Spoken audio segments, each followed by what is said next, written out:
Ecclesiastes Chapter 1. The words of the congregator, the son of David, the king in Jerusalem. The greatest futility, says the congregator, the greatest futility. Everything is futile. What does a person gain from all his hard work at which he toils under the sun? A generation is going, and a generation is coming, but the earth remains forever.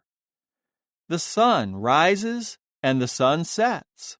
Then it hurries back to the place where it rises again. The wind goes south and circles around to the north. Round and round it continuously circles. The wind keeps making its rounds. All the streams flow into the sea, yet the sea is not full. To the place from which the streams flow, there they return, so as to flow again. All things are wearisome. No one can even speak of it. The eye is not satisfied at seeing, nor is the ear filled from hearing. What has been is what will be, and what has been done will be done again. There is nothing new under the sun. Is there anything of which one may say, "Look at this, it is new"? It already existed from long ago. It already existed before our time. No one remembers people of former times, nor will anyone remember those who come later, nor will they be remembered by those who come still later. I, the congregator, have been king over Israel in Jerusalem. I set my heart to study and explore with wisdom everything that has been done under the heavens, the miserable occupation that God has given to the sons of men that keeps them occupied. I saw all the works that were done under the sun, and look, everything was futile, a chasing after the wind. What is crooked cannot be made straight, and what is lacking cannot possibly be counted. Then I said in my heart, "Look, I have acquired great wisdom, more than anyone who was before me in Jerusalem, and my heart gained a great deal of wisdom and knowledge. I applied my heart to knowing wisdom, and to knowing madness, and to knowing folly, and this too is a chasing after the wind. For an abundance of wisdom brings an abundance of frustration, so that whoever increases knowledge increases pain." Chapter 2. Then I said in my heart, "Come, and let me try out pleasure, and see what good comes." But look, that too was futility. I said about laughter, "It is madness," and about pleasure, "What use is it?" I explored with my heart by indulging myself with wine, all the while maintaining my own wisdom. I even embraced foolishness to find out what was the best thing for humans to do during their few days of life under the heavens. I undertook great works. I built houses for myself. I planted vineyards for myself. I made gardens and parks for myself, and I planted in them all sorts of fruit trees. I made pools of water for myself to irrigate a grove of flourishing trees.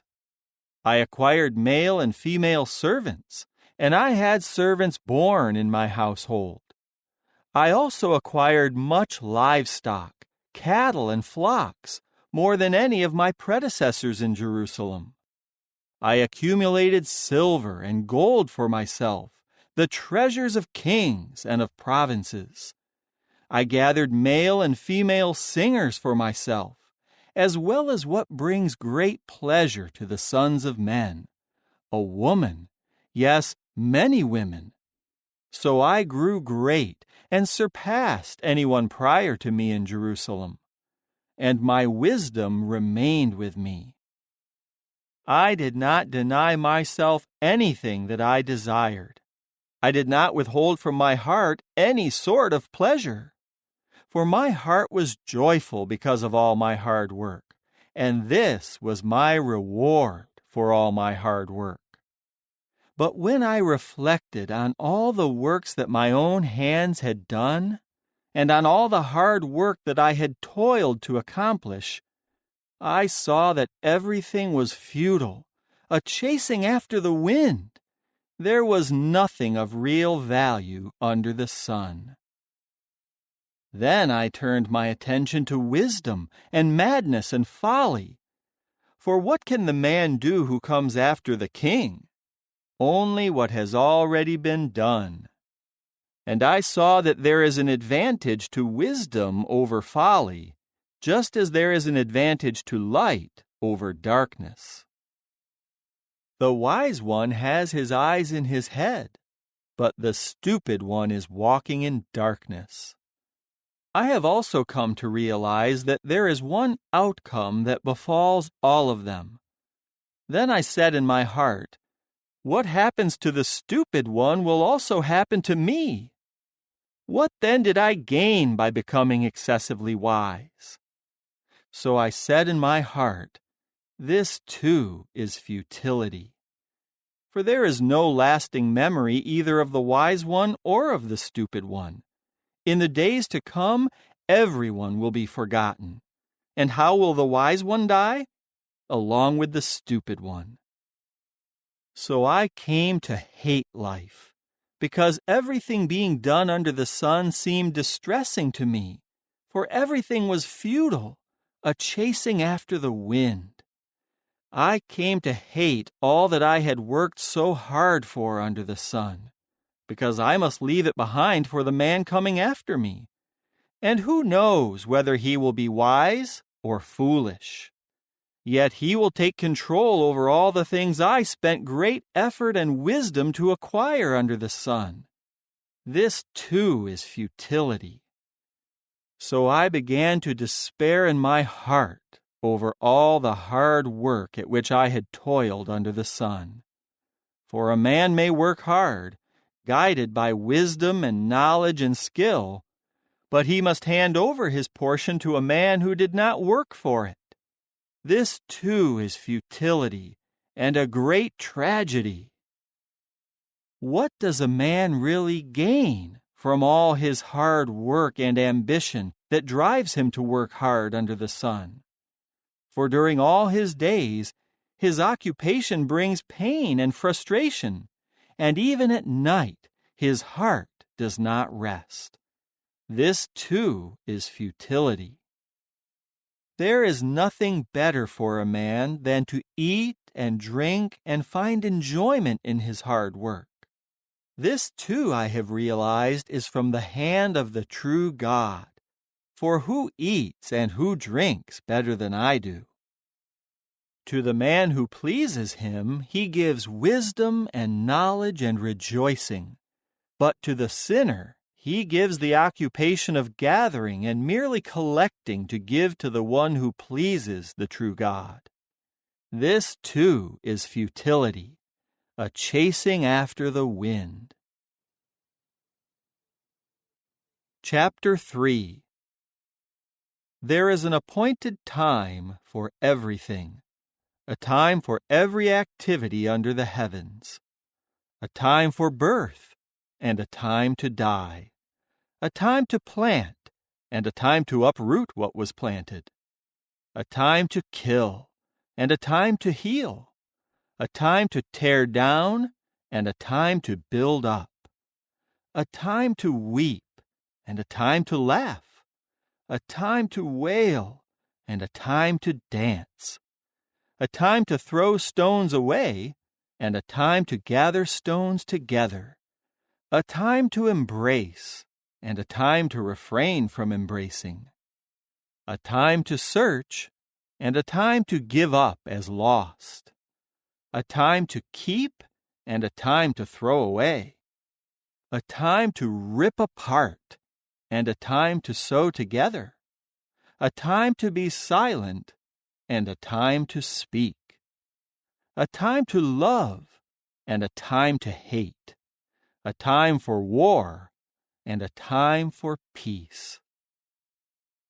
What does the worker gain from all his efforts? I have seen the occupation that God has given to the sons of men to keep them occupied. He has made everything beautiful in its time. He has even put eternity in their heart. Yet mankind will never find out the work that the true God has made from start to finish. I have concluded that there is nothing better for them than to rejoice and to do good during their life. Also, that everyone should eat and drink and find enjoyment for all his hard work. It is the gift of God. I have come to know that everything the true God makes will endure forever. There is nothing to add to it and nothing to subtract from it. The true God has made it this way, so that people will fear him. Whatever happens has already happened, and what is to come has already been. But the true God seeks what has been pursued. I have also seen this under the sun. In the place of justice there was wickedness, and in the place of righteousness there was wickedness. So I said in my heart, the true God will judge both the righteous and the wicked, for there is a time for every activity and every action. I also said in my heart about the sons of men that the true God will test them and show them that they are like animals, for there is an outcome for humans and an outcome for animals. They all have the same outcome. As the one dies, so the other dies, and they all have but one spirit. So man has no superiority over animals, for everything is futile. All are going to the same place. They all come from the dust, and they all are returning to the dust. Who really knows whether the spirit of humans ascends upward, and whether the spirit of animals descends down to the earth? And I saw that there is nothing better than for a man to find enjoyment in his work, because that is his reward. For who can enable him to see what will happen after he is gone? Chapter 4.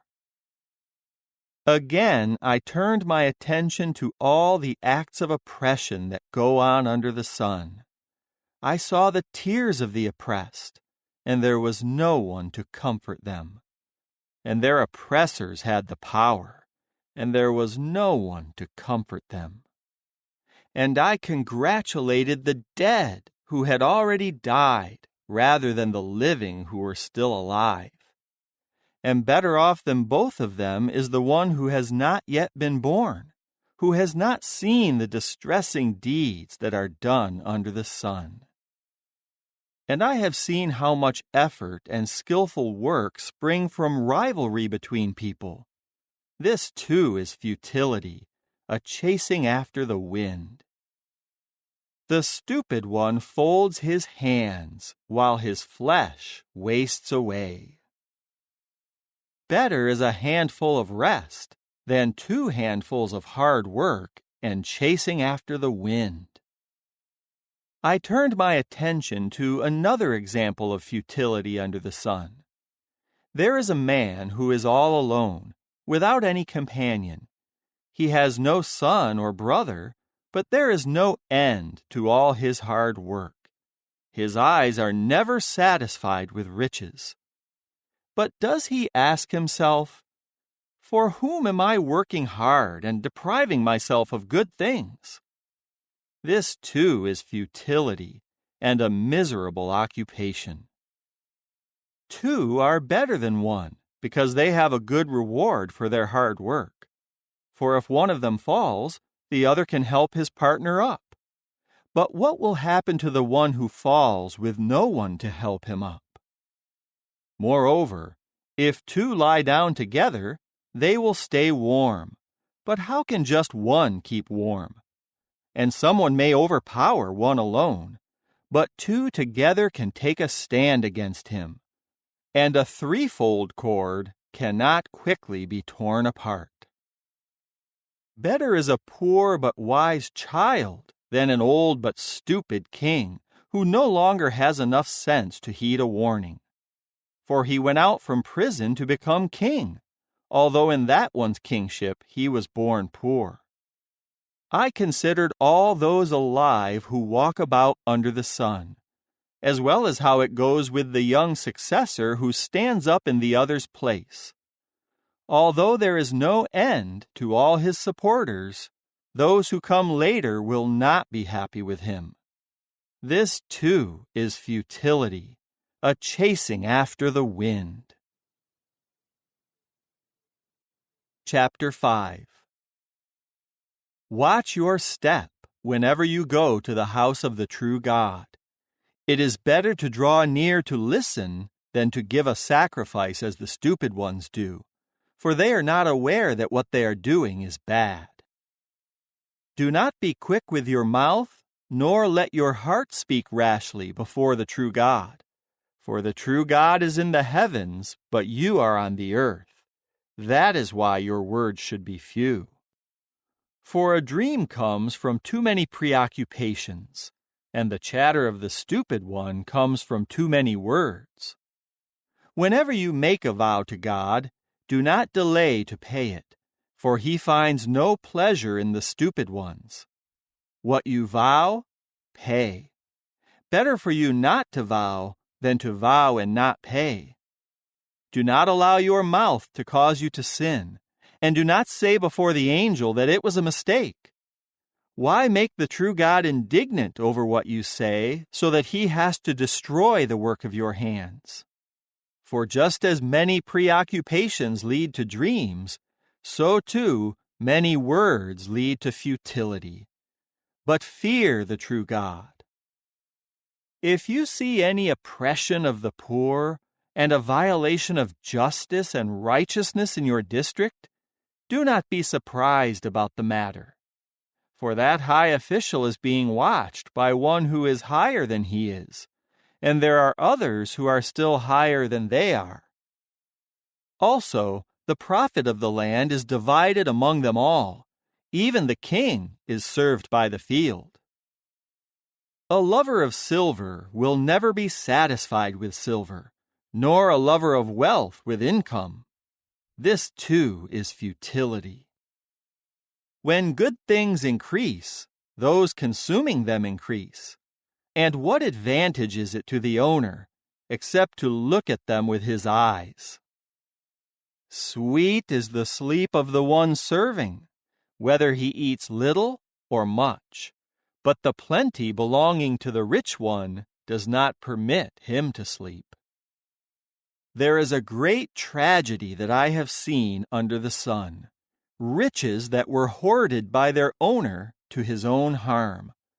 Those riches were lost because of a disastrous venture, and when he becomes a father to a son, he has nothing left in his possession. Just as one came from his mother's womb, naked he will go away, just as he came, and he cannot carry away anything for all his hard work. This too is a great tragedy.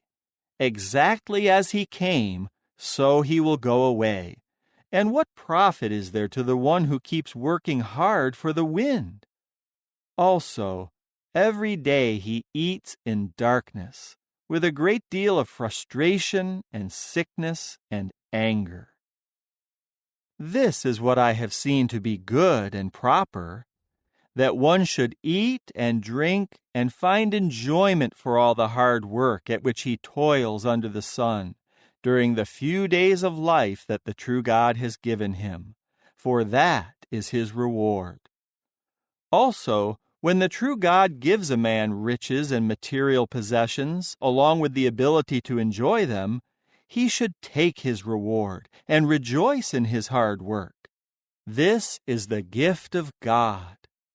For he will hardly notice the passing days of his life, because the true God keeps him preoccupied with the rejoicing of his heart.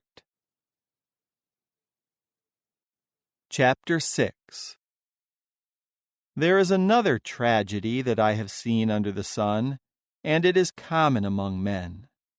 The true God gives a man riches and material possessions and glory so that he lacks nothing that he desires. Yet the true God does not enable him to enjoy them, although a stranger may enjoy them. This is futility and a severe affliction. If a man should become a father 100 times and live for many years and reach old age, yet he does not enjoy his good things before he reaches the grave, I must say that a stillborn child is better off than he is. For this one came in vain and went away in darkness, and his name is shrouded in darkness. Even though he never saw the sun or knew anything, he is still better off than the former one. What is the benefit of living 1,000 years twice over, but not experiencing enjoyment?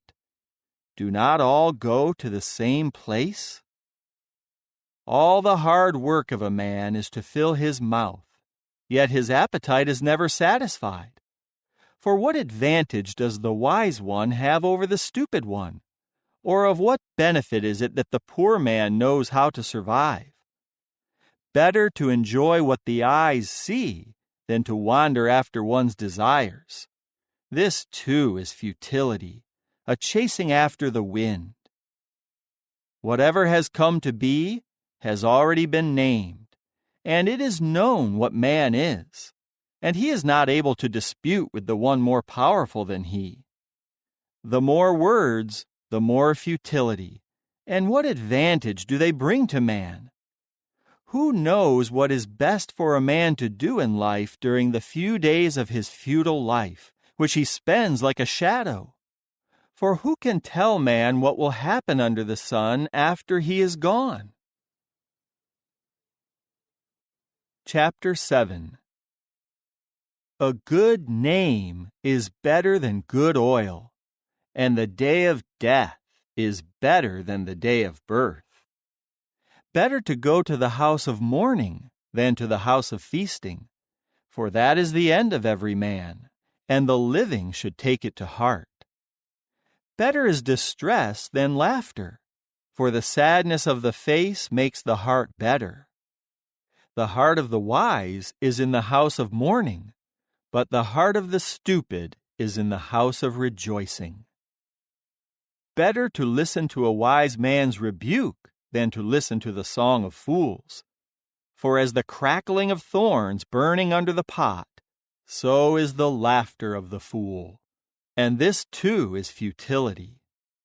But oppression can drive the wise one into madness, and a bribe corrupts the heart. Better is the end of a matter than its beginning. Better to be patient than to be haughty in spirit. Do not be quick to take offense, for the taking of offense lodges in the bosom of fools. Do not say, "Why were the former days better than these?" For it is not out of wisdom that you ask this. Wisdom together with an inheritance is a good thing, and an advantage to those who see the light of day. For wisdom is a protection, just as money is a protection. But the advantage of knowledge is this: wisdom preserves the life of its owner.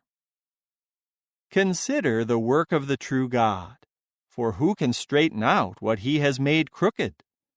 On a good day, reflect this goodness, but on the day of adversity, consider that God made the one as well as the other, so that men cannot be certain of anything that will happen to them in the future. During my futile life I have seen everything, from the righteous one who perishes in his righteousness to the wicked one who lives long despite his badness. Do not be overly righteous, nor show yourself excessively wise. Why should you bring ruin to yourself? Do not be excessively wicked, nor be foolish. Why should you die before your time? It is best to grasp one warning without letting go of the other, for the one who fears God will heed them both. Wisdom makes a wise man more powerful than 10 strong men in a city. For there is no righteous man on earth who always does good and never sins.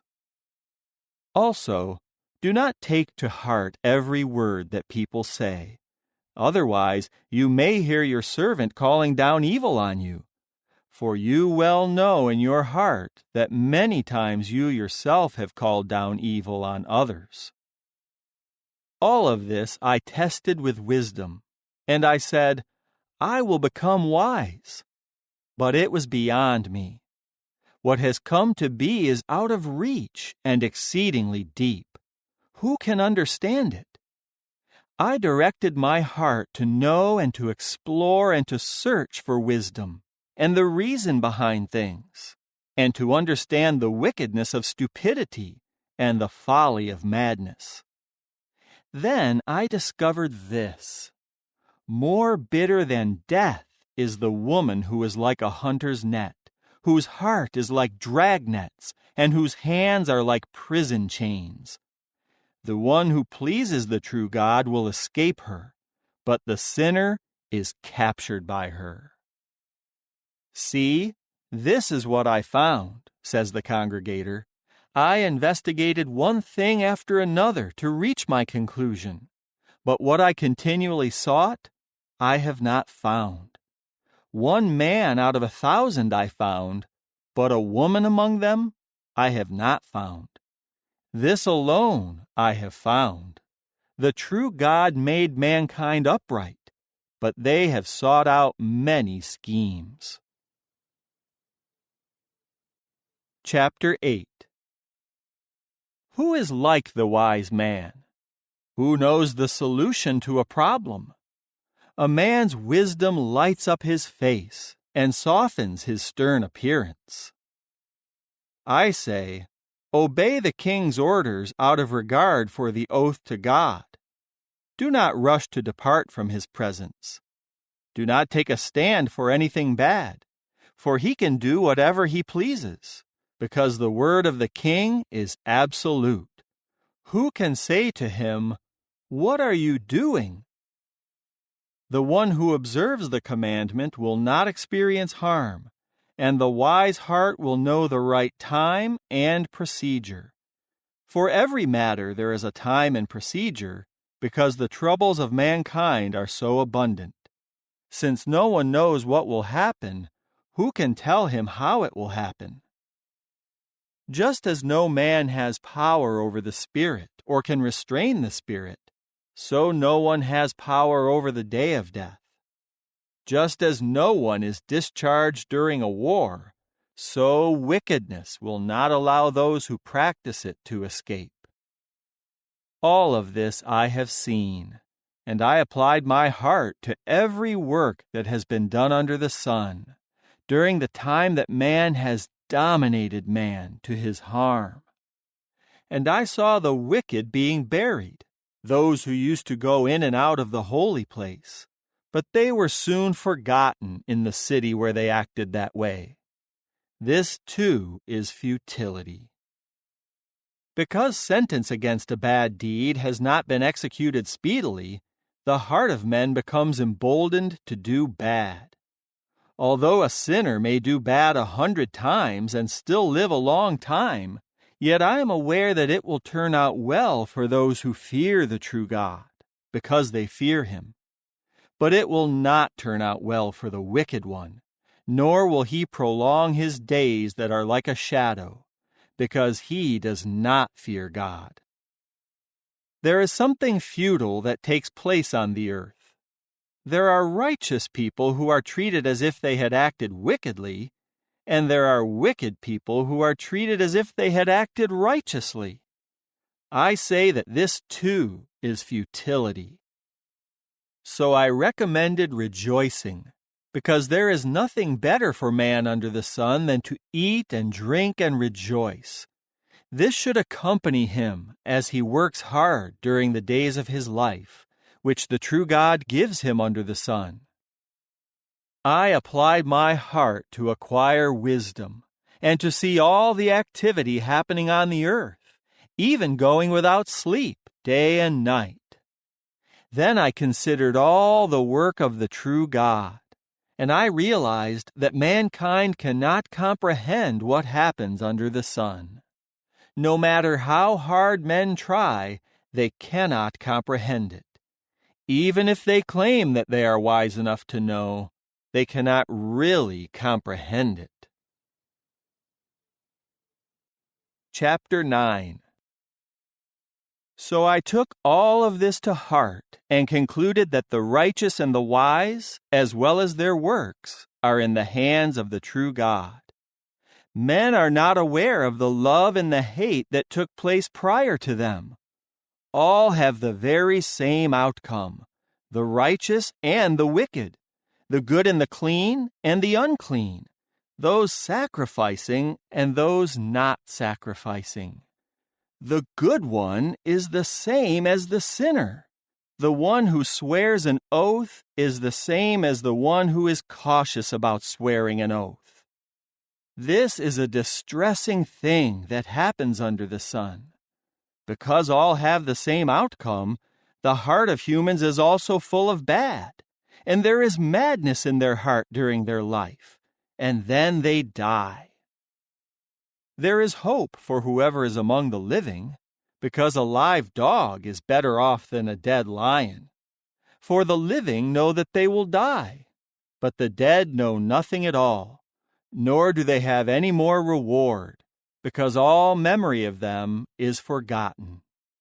Also, their love and their hate and their jealousy have already perished, and they no longer have any share in what is done under the sun.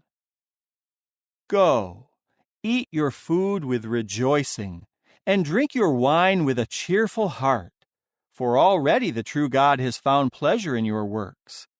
May your clothing always be white, and do not fail to put oil on your head.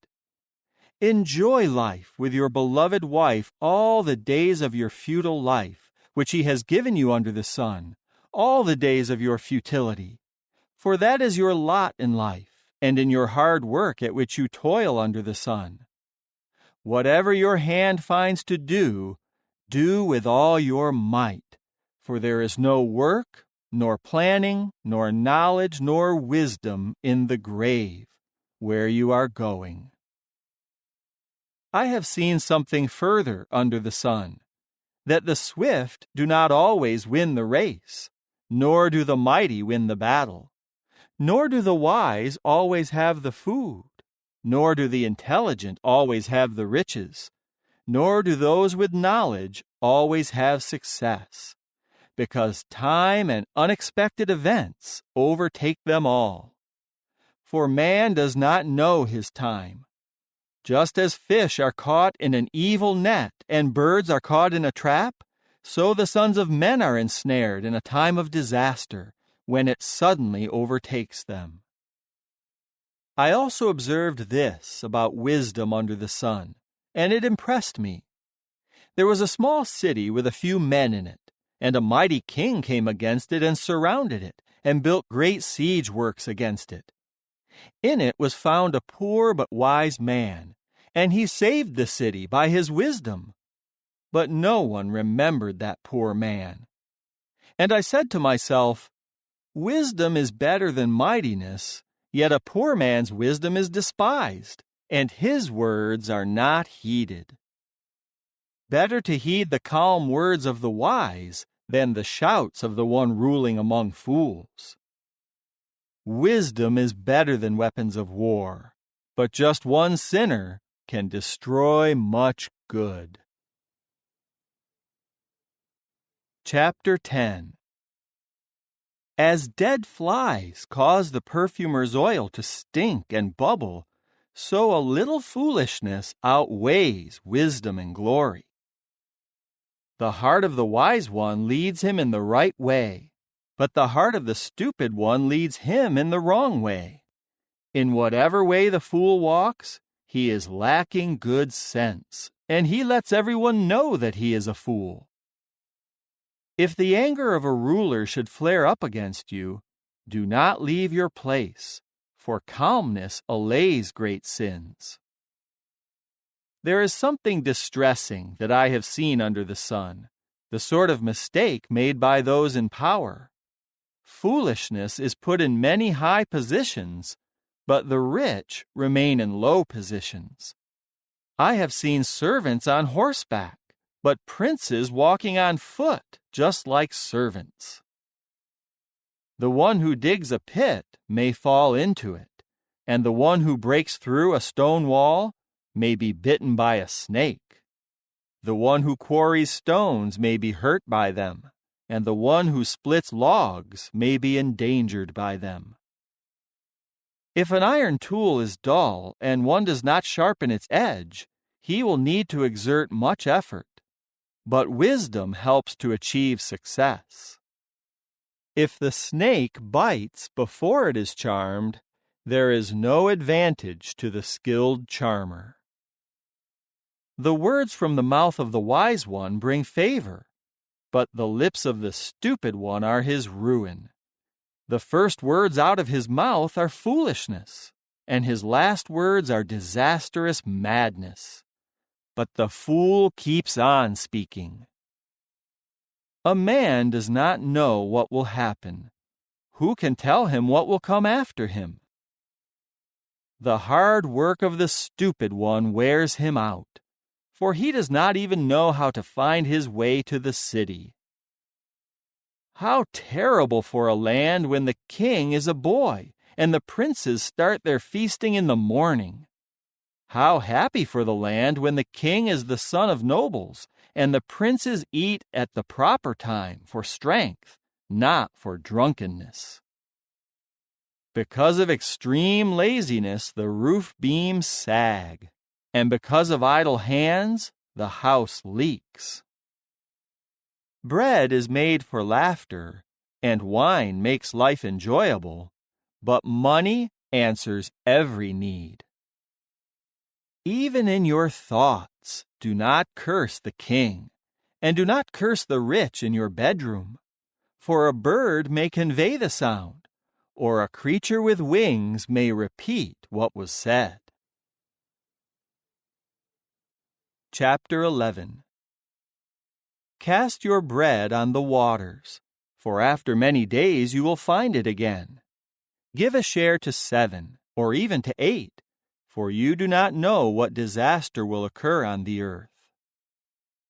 If the clouds are filled with water, they will pour down rain on the earth. And if a tree falls to the south or to the north, the place where the tree falls is where it will lie. The one who watches the wind will not sow seed, and the one who looks at the clouds will not reap. Just as you do not know how the Spirit operates in the bones of the child inside a pregnant woman, so you do not know the work of the true God, who does all things. Sow your seed in the morning, and do not let your hand rest until the evening, for you do not know which will have success, whether this one or that one, or whether they will both do well. Light is sweet, and it is good for the eyes to see the sun. For if a man should live many years, let him enjoy them all. But he should remember that the days of darkness may be many. All that is to come is futility. Rejoice, young man, while you are young, and let your heart be glad in the days of your youth. Follow the ways of your heart, and go where your eyes lead you, but know that the true God will bring you into judgment for all these things. So remove troublesome things from your heart, and ward off harmful things from your body, for youth and the prime of life are futility. Chapter 12. Remember then your grand Creator in the days of your youth, before the days of distress come, and the years arrive when you will say, I have no pleasure in them. Before the sun and the light and the moon and the stars grow dark, and the clouds return after the downpour. In the day when the guards of the house become shaky, and the strong men stoop over, and the women quit grinding because they have become few, and the ladies looking out the windows find it dark. When the doors to the street have been closed, when the sound of the grinding mill becomes low, when one gets up at the sound of a bird, and all the daughters of song grow faint. Also, one is afraid of heights, and there are terrors in the street. And the almond tree blossoms, and the grasshopper drags itself along, and the caperberry bursts, because man is walking to his lasting house, and the mourners walk about in the street.